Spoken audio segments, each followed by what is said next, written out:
il a touché, il a palpé, il a vécu avec la vie. Frère, nous sommes arrivés dans un temps où nous ne devons plus entendre que Elohim avait fait. Et c'est pourquoi tout à l'heure, avant que je ne parle, je commence mes propos, nous avons eu des témoignages. Il faut que l'Église ait des témoignages. L'Assemblée, mon frère, l'Assemblée. Il faut que l'Assemblée des saints ait des témoignages. Le témoignage, c'est important, frère. Il faut vivre les choses avec ton Elohim. Si tu ne les veux pas, réclame-les. Il est vivant, frère. Il faut les réclamer. Mais si tu ne les vois pas, c'est qu'il y a un problème.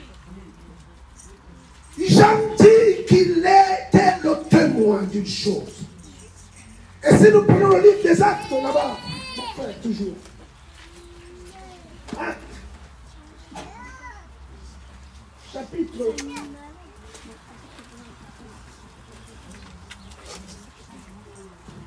Actes. Le livre des Actes des Apôtres.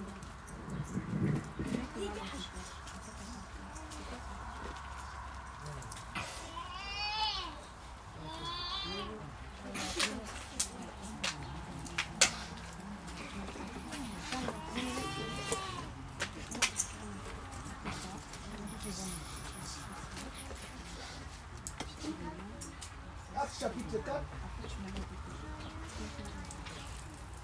Je vais partir du verset. Tu vais jusqu'au verset 22.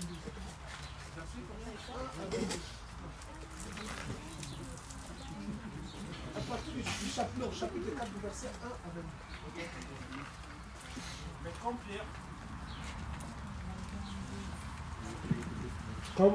Mais comme Pierre et Jean parlaient au peuple, les sacrificateurs, les capitaines du temple et les Sadducéens virent vers eux. Étant fort en peine de ce qu'ils enseignaient au peuple et de ce qu'ils annonçaient la résurrection des morts en Jésus, et ils mirent les mains sur eux et les jetèrent en prison jusqu'au lendemain parce qu'ils étaient déjà tard. Mais plusieurs de ceux qui avaient entendu la parole crurent, et le nombre des hommes furent d'environ 5000. Mais il arriva le lendemain que les chefs du peuple, les anciens et les scribes s'assemblèrent à Jérusalem avec Anne, le souverain sacrificateur, Caïphe, Jean, Alexandre et tous ceux qui étaient de la race sacerdotale. Ayant fait comparaître les apôtres au milieu d'eux, il leur dit: par quel pouvoir et au nom de qui avez-vous fait ceci? Alors Pierre, rempli du Saint-Esprit, leur dit: chefs du peuple et anciens d'Israël, puisque nous sommes aujourd'hui recherchés pour avoir fait du bien à un homme impotent, et afin de savoir par qui il a été guéri, sachez, vous tous, et tout le peuple d'Israël, que c'est au nom de Jésus-Christ de Nazareth que vous avez crucifié, et que Dieu a ressuscité des morts par lui, que cet homme a été présentement guéri devant vous.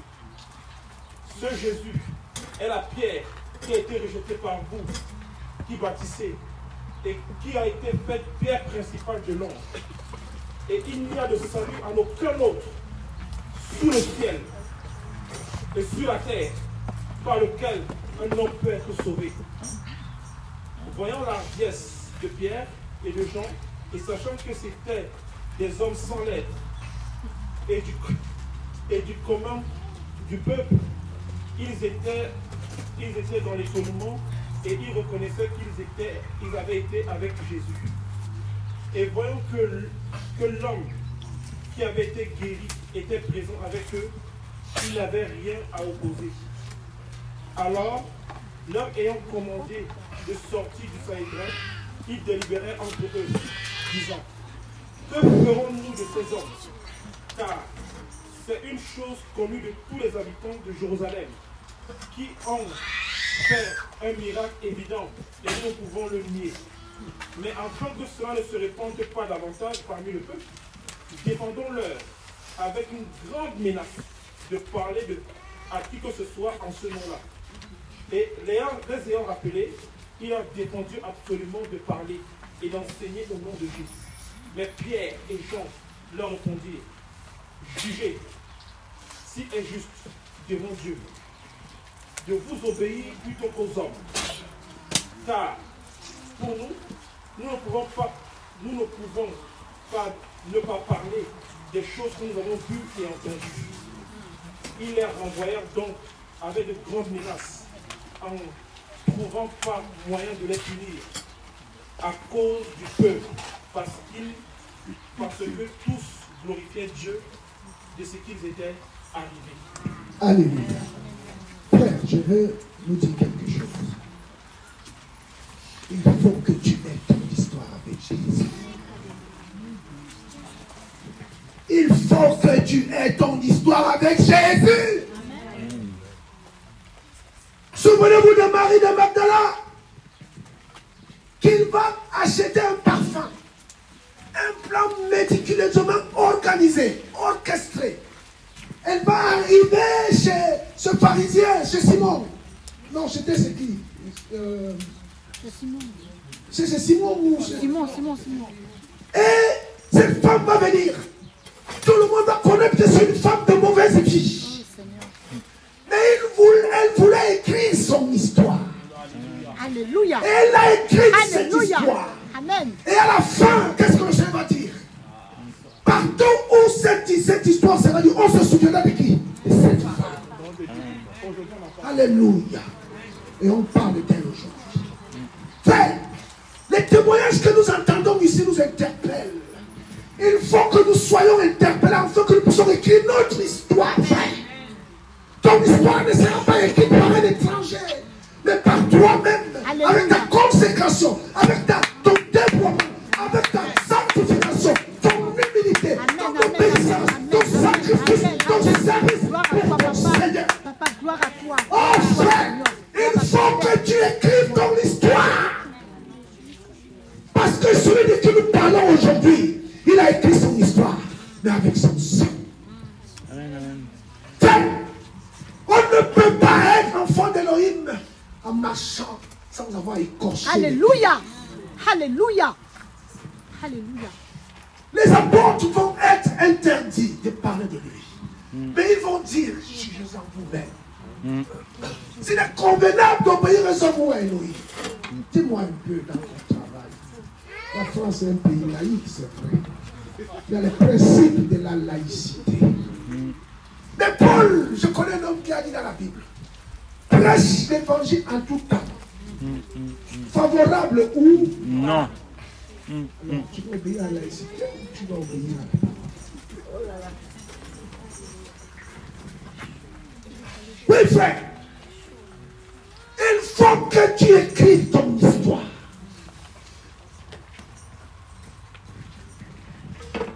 Parce que pour que ton nom soit écrit, il faut que tu écrives ton histoire.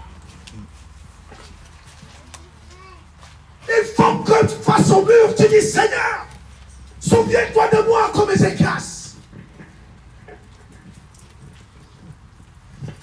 Souviens-toi de moi. Est-ce que le Seigneur se souvient de nous? Nous sommes des témoins. Nous sommes des témoins.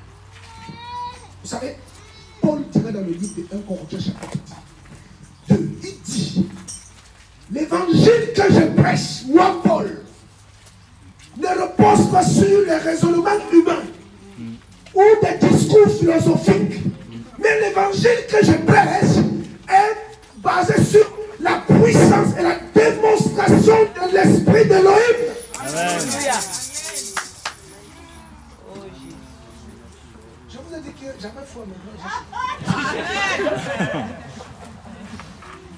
frère, sœur, regardez à quelle vitesse va la technologie. Regardez. Il y a maintenant, ils ont fait quoi? Ils ont fait quelque chose, quoi, quantique. Quoi, quantique là? La déportation quantique. C'est-à-dire les choses qu'on voit dans les films, c'est métal magnifique. La déportation quantique, c'est-à-dire que la chaise ici peut disparaître ici. Là. Ça arrive là. Elle se décompose ici. Arrive là.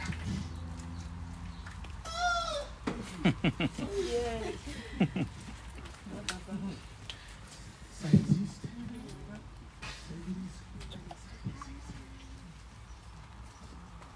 Mais le Seigneur n'a pas la science. Il a la préscience, ce qui existe. Amen, amen, amen. Frère, il faut que nous soyons des témoins. Parce que nous sommes arrivés dans un temps où l'évangile doit être vécu et démontré.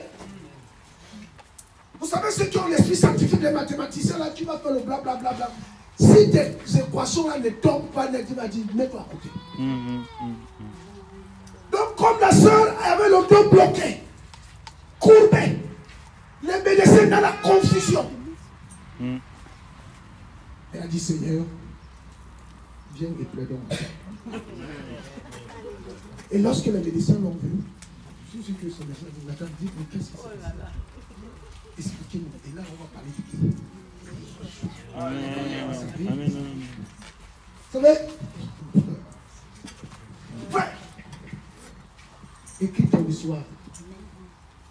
Jésus ne te dira pas s'il te plaît, mais moi, ton frère, je te dis, s'il te plaît, écris ton histoire.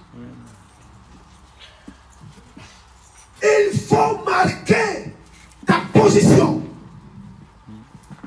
Oui, frère. Oui. Mais ça passe par le combat. À celui qui vaincra. À celui qui vaincra. À celui qui vaincra.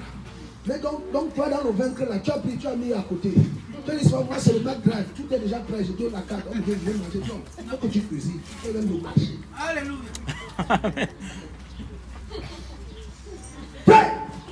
Quand nous prenons la parole dans le livre de Romains chapitre 1, la Bible dit, l'évangile concerne Yehoshua HaMashiach. Donc quand tu lui donnes ta vie là, tu dois devenir un témoignage parce que Paul disait, soyez mes imitateurs comme moi-même je le suis de qui? Du Mashiach. Afin que votre foi ne soit pas fondée sur le raisonnement des hommes, mais sur qui? Sur Christ.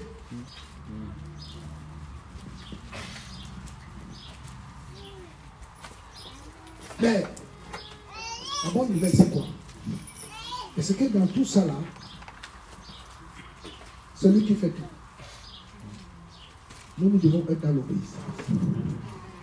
C'est-à-dire la sœur là, avec les papiers, il a fallu que celui parle 2 fois. Il dit, mais un petit enfant comme ça ne parle comme ça, ça veut dire quoi? Tais-toi. Et puis d'avoir demandé un pardon. Donc c'est le Seigneur. Alléluia. Amen. Écoutez. Et dans le Seigneur de me prendre quelque chose. N'est-ce pas, il est Elohim, n'est-ce pas? Il a quitté le ciel. Il est resté dans le ventre. Donc même un avorton, un bébé peut te parler. Amen. Ne vois pas toujours le Seigneur comme celui qui va descendre dans sa robe blanche avec une grande gloire. Il a passé 9 ans dans l'eau, et 9 mois dans l'eau, dans le ventre. Il est sorti, il a rampé, il a même mangé la terre comme les enfants. Hébreu le dit, non? Il dit qu'on n'a pas un père qui ne peut pas, on n'a pas un médiateur, un Seigneur qui ne peut pas compatir à nos souffrances. Parce que lui avait la souffrance, toutes choses, vrai ou faux? Et il a même été tenté en toutes choses. Donc même quand tu as les pensées bizarres, ne crois pas que, oh non, le Seigneur, tu as aussi un combat. Chacun son combat. Si tu étais dans la pornographie, ça va encore revenir, même toujours t'es tenté, il faut revenir. Mais tu dois vaincre cette pensée. Ah oui, si tu as les désirs homosexuels, ça va venir. Ou si tu étais dedans, le Seigneur t'a délivré, ne crois pas que ça va pas. Ça sera toujours là, c'est le combat jusqu'à là. Jusqu'à ce que tu quittes cette terre. Ah oui. J'ai une bonne nouvelle à t'annoncer. Tu vas combattre jusqu'à la mort. Ah oui. Comment parce que tu aimais les femmes comme tu es marié, c'est fini? Non, c'est faux. Les belles femmes, tu vas les voir. Quand tu veux regarder, tu regardes. Amen. Quand tu... Moi, bonjour ma soeur, ne fais plus. Bonjour, oui. Laisse-la passer. Ne fais plus ça. Si tu fais. Laisse-la voir. Ah oui. Et puis t'arrives que ta femme, tu la regardes. Chérie, ça va? Oui, ça va. Parfois, ta femme te dit, chérie, tu m'aimes, tu dis oui, je t'aime. Vraiment, dans le fond, là, tu dis mais toi, dans le secret du Seigneur, il y a quelque chose. Je crois que l'eau est en train de t'arriver. Il faut encore remonter le curseur là. Donc, quand tu ressors de la prière, tu dois voir ta femme, chérie, je t'aime. Oh, mais qu'est-ce qui t'arrive? C'est le combat à faire. C'est le combat. Amen. Et oui. Amen. À celui qui vaincra. Amen. Ah oui. Oui, frère. Nous devons écrire notre histoire. Nous devons marquer cette histoire afin que nous soyons des esclaves utiles pour notre maître. Amen. Vous savez, frère, des hommes comme Job qu'on parle dans la parole. Qu'est-ce que le Seigneur a dit au diable? Satan, as-tu vu mon serviteur? Amen. Bon, nous sommes des personnes de propagande, des instruments de propagande de notre Seigneur. Alléluia. Amen. Oui, frère. Amen. Oui. As-tu vu? Amen. Connais-tu mon fils là? Imaginez un peu la maman du président Macron. C'est sa copine qui m'a dit. Alors comment il va ton fils? Oh ben tu sais, il a 23 ans, il était très fatigué. Oh ben oui, d'ailleurs même, il aime son manger, le pain de poisson, ça fait longtemps que je ne veux pas couper le pain de poisson.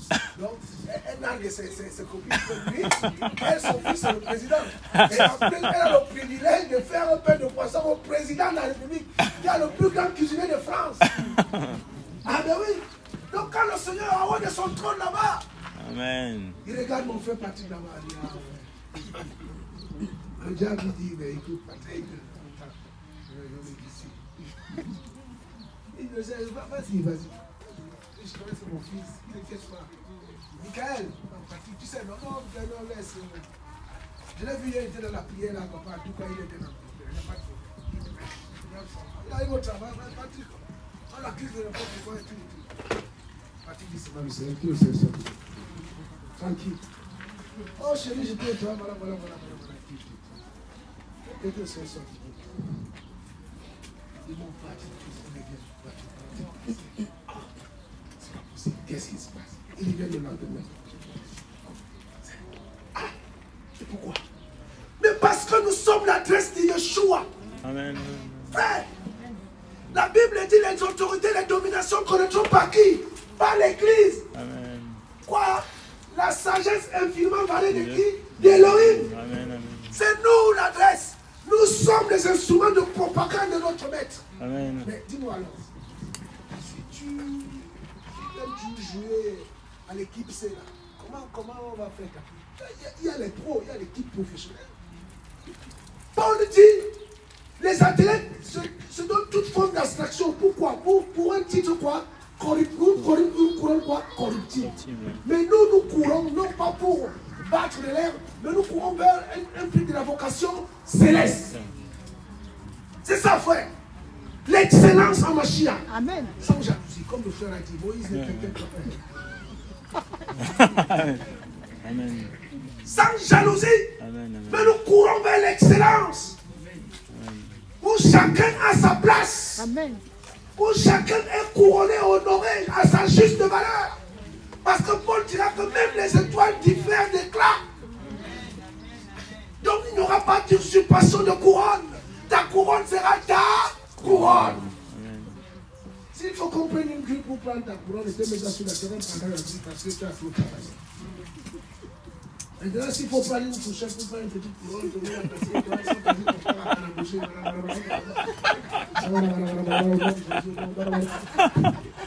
Frère, allons faire la maraude. Alors le frère là-bas, il est parti faire la maraude, on l'a tabassé là-bas, on a volé même son argent qu'il avait, tout ce qu'il avait, on a pris. Quand vous avez vu le pauvre Lazare, il était ouf. Alors on dit Lazare était au repos, frère. Lazare était au repos. Mais vous croyez que le Lazare, le brigand à la croix, ils sont au repos? Oui, mais vous pensez qu'ils sont au même... Le Seigneur est juste. Le brigand à la croix, il est au repos, il est au repos. Mais Lazare, je crois qu'il est Lazare. il est là comme ça. Abraham, ça va, oui, écoute. L'hôpital, on dit l'hôpital, continue encore à prier là-bas. On arrive. Mais ils sont tous les deux, tous les trois où? Au repos. Alléluia. Travaillons frères. Je nous invite aujourd'hui à être des témoins, à ne pas avoir honte de l'évangile. Amen. À être ces témoins comme les apôtres ont dit, jugez en vous-même. Attention, à l'époque, nous sommes à l'époque romaine quand même. Il y a la croix qui était là, qui était l'instrument de torture terrible. Donc, quand tu as travaillé avec le Sanhédrin, on te tabassait correctement et bien copieusement. Paul lui m'a dit ça. Et quand on te tape, ce n'est pas les petits fouets là que aujourd'hui là. 40 coups moins un, mon frère. 40 coups, mais c'est des coups bien musclés. Ah oui. Ah oui. Ah oui. Donc ils étaient dans une période très compliquée et ils risquaient énormément leur vie. Jacques est mort à la même période. Donc ce n'était pas la problème. Mais ils ont dit, jugez en vous-même. S'il est juste, n'obéissez aux hommes. Alléluia. Amen. Fortifions-nous. Encourageons-nous. C'est difficile. Le maître n'est pas là. Persévérons. Au nom de Jésus. Amen. Amen.